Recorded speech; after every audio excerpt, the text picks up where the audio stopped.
ഷിരൂരിൽ അർജുനായുള്ള തിരച്ചിൽ പുരോഗമിക്കുന്നു. നമസ്കാരം, കൊട്ടാരക്കര മീഡിയയിലേക്ക് സ്വാഗതം.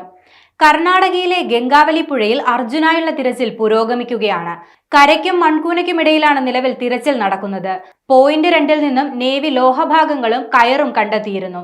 ഈ കയർ അർജുന്റെ ലോറിയിൽ മരക്കഷ്ണങ്ങൾ കെട്ടിയിരുന്നതാണെന്ന് ലോറി ഉടമ മനാഫ് തിരിച്ചറിഞ്ഞു. ഈ ഭാഗത്ത് തന്നെയാണ് ട്രക്ക് ഉണ്ടാവുകയെന്ന നിഗമനത്തിലാണ് ഇപ്പോൾ തിരച്ചിൽ നടത്തുന്നത്. അതേസമയം നേവി കണ്ടെത്തിയ ലോഹഭാഗങ്ങൾ അർജുന്റെ ലോറിയുടേതല്ല എന്നാണ് ലോറി ഉടമ മനാഫ് വ്യക്തമാക്കുന്നത്. അത് ഒലിച്ചുപോയ ടാങ്കറിന്റേതാകാമെന്നാണ് മനാഫ് പറയുന്നത്. കയർ ലഭിച്ച ഭാഗത്ത് തന്നെ കൂടുതൽ പരിശോധന നടത്താനാണ് അധികൃതരുടെ തീരുമാനം. അതേസമയം പുഴയുടെ അടിത്തട്ടിൽ അടിഞ്ഞുകൂടിയ മണ്ണും മരങ്ങളും പുഴയിൽ മുങ്ങിയുള്ള തിരച്ചിലിന് തടസ്സം സൃഷ്ടിക്കുകയാണെന്ന് അധികൃതർ വ്യക്തമാക്കി.